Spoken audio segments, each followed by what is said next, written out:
researchers developed a tiny glass pyramid that increases solar panels' power generation capacity and reduces production costs. Traditionally, scientists rely on solar tracking to move panels in sync with the sun as it travels across the sky. However, installing these systems is costly, which hinders their wide-scale adoption. To address this problem, a team of researchers developed a device called Axially Graded Index Lens, or AGILE, that is 3D printed using polymers and glasses. The device can concentrate light that falls on it and then direct it to a single point on the panel. It also has mirrors on its sides, so that any light escaping would be returned. The whole design increases the power generation capacity of solar panels.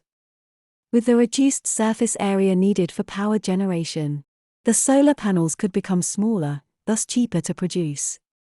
What do you think about this new technology?